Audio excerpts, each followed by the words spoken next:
Welcome, dear first year students. Today we are going to start with a new poem by John Milton.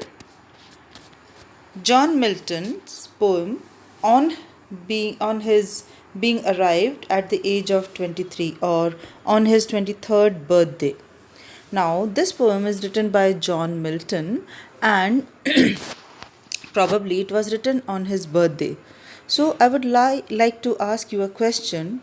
What do you generally do on your birthday? Your answer would be that you either throw a party, you receive gifts, you give return gifts, you enjoy yourself with friends, you are very happy, people wish you. So, there are a lot of happy things which you do on your birthday.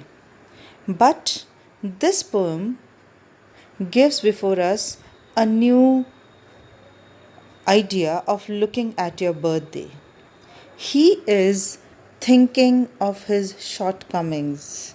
He is saying that he has arrived at the age of 23, but he is not ripe, he is not mature enough like other of his contemporaries, and he thinks that his production is not matching with his age. Production means the production of poetry. He was a poet, and his sole dream was to become a poet and to write something great. And as we all know, that he did write Paradise Lost, and it was probably that period in which he wrote that poem that he was preparing to write that great literary venture called Paradise Lost. So, first I will like to read the whole poem, then we will do the explanation.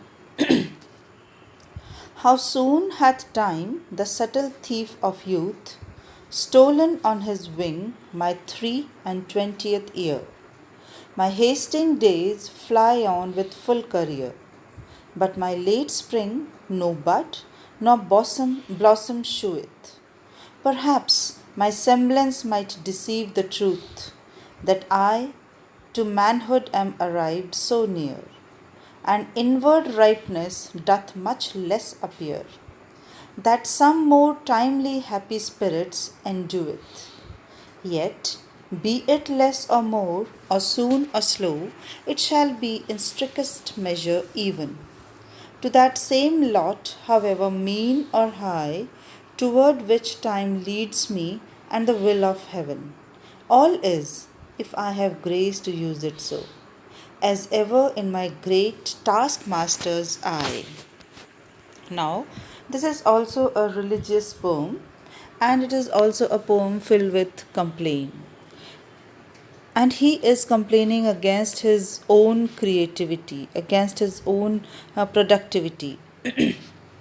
He says, how soon hath time, the subtle thief of youth, stolen on his wing my 23rd year. As I told you at the very beginning, that generally what do? We are happy at our birthday. But he is not happy. He is in a speculative mood. He is in a reflexive mood when he is thinking of his own production. He says, how soon hath time, the subtle thief of youth. Now, in the very first line, there is a comparison. He compares time with a thief of youth. He says, how soon hath time, who is the thief of youth, stolen on his wing my 23rd year. He compares time with a burglar, a thief who has stolen his 23rd year of his life, who has stolen 23 precious years from his life, and he has taken all those years on his wings. So we can imagine that there is a thief who has wings. And who is this thief? This thief is time, and who has stolen his 23 years from his life. Now, how soon? Notice the word. He says, how soon? Because he says that he can't imagine that he is already 23 years old. Next line. My hasting days fly on with full career. He says that my hasting means hurry up, means my life is hurrying up towards its end. So he says, my hasting days means my life, my age fly on. It is flying. Flying means it is passing very soon, with full career, with full speed. My days are passing. I am becoming old. But my late spring no bud nor blossom sheweth. He says, thus my late spring. Spring means youth. Youthfulness is the spring of a person's life. So he says, already my spring is late. Means that in my life, the spring means maturity, has come very late, and it has shown no bud or blossom. Now, bud or blossom again are metaphors for the productivity, for the creativity of poetry. He says, perhaps my semblance might deceiveth the truth, that I to manhood am arrived so near. He says, my semblance. Semblance means my appearance might deceive the truth. Now he says, what is the truth? That I have not attained maturity internally. But externally, people may say that you have become a full grown man of 23 years of age. So he says, perhaps my semblance might deceive the truth. Perhaps people will say that you have become a man, you have become a mature person. And people will say that you have arrived to manhood so near. Now you are already a full grown man. And inward ripeness doth much less appear. He says that outwardly it may seem from my full grown physique that I have become a man, but he says, I know that my inward ripeness has appeared very less. I have become ripe, I have become mature and full grown from outside, from my physical appearance, but from within, my productivity, my heart and mind are not so mature.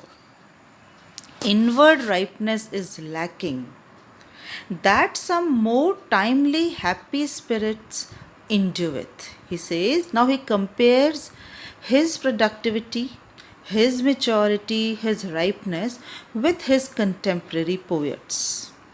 So he says that I can see that ripeness in other spirits, other timely happy spirits. Why timely happy spirits? Because their spring has come in their life on time, and they are happy because they are outwardly mature, plus they are inwardly also mature. So here the poet is comparing his productivity with the productivity of other poets, that and this comparison makes him sad. He says that I have become mature from outside, but internally my productivity is very less. But there are certain people, there are certain poets who have timely attained that maturity, and they show production, and they are happy spirits. Why they are happy spirits? Because their maturity, their spring of life is not late. Now, as I told you before also, that in Miltonic sonnet there are two parts, octave and sestet. Actually, sonnet has 14 lines, and Miltonic sonnet has also has 14 lines, but it is divided into two parts. Octave consisting of 8 lines, the first 8 lines, and sestet consisting of the last 6 lines. Now, there is one thing to be noticed very carefully, that after the end of the 8th line, there is a sudden change in the mood of the poet. He changes his mood, and that change of mood between the after the end of the octave and at the beginning of the sestet is called volta. Volta. So there is a sudden change in the mood of the poet which is called volta, and you will also notice a sudden change in the mood of John Milton after the end of this sestet. Now, till now, in the first 8 lines he was complaining that, and what was his complaint? And his complaint was against himself only. He says that I have become mature from outside, but there is no bud, there is no blossom internally. He wants to say that I have not attained enough maturity to match my outward appearance. He says that my productivity, my creative productivity, my poetic productivity is not directly proportionate with my physical growth. So this was the theme of the first 8 lines. Now what does he say? What does he say in the sestet? Now notice the sudden change of mood. He says, yet, be it less or more or soon or slow, it shall be still in strictest measure even, to that some same lot, however mean or high. Now you see, suddenly he changes his tone and says, I should not complain, and yet be it less or more. What is it? This it is maturity. He says, and productivity says, be it less or more or soon or so slow. No matter my productivity is less or more, or whether it has come very soon or it is coming very slowly, it shall be still in strictest measure even. He is confident enough that I will receive that maturity, I will receive that blessing from God in strictest measure even. God has set a portion for me to bless me with. And he says that I'm sure whether that maturity comes soon or whether it is slow, whether I find it less or more, but it shall be in strictest measure even to that same lot, however mean or high. God is just. God gives to everyone, whether that person is mean or high. God gives equal blessings to everyone. So he says, God measures his blessings in strictest measures. Evenly he measures. So to that same lot, we all are poets, and someday or the other I will receive that creative blessing from God, toward which time leads me and the will of heaven. Now he consoles himself in the sestet, and he is no more complaining, but he says that time is leading me towards that maturity. Till now he was complaining that he was comparing time with a thief who has stolen away his 23rd year also. But now here there is a positive attitude towards time, and he says that time is leading me towards my maturity and towards the will of heaven. So I will attain maturity only when it will be the will of heaven, when God will desire. All is if I have grace to use it so. All is means maybe I am not realizing God's creative blessings now, but still those blessings are still there.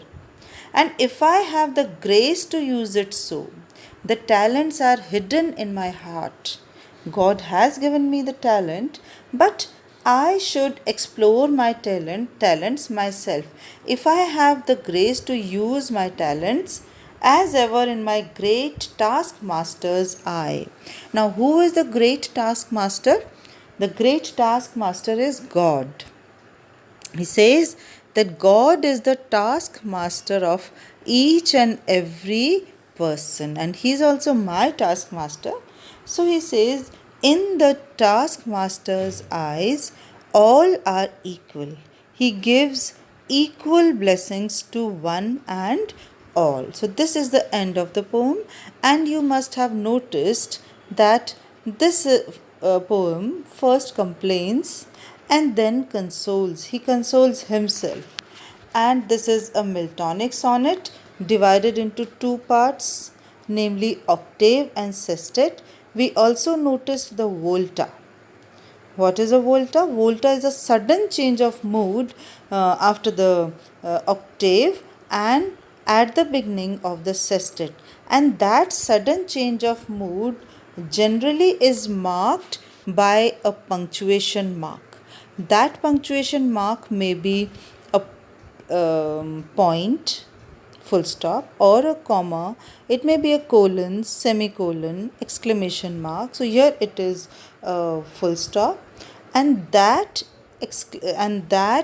mark is called caesura, because at that point one line of thought ceases, means stops, and another line of thought begins. I hope you might have enjoyed this poem and understood it well. Thank you.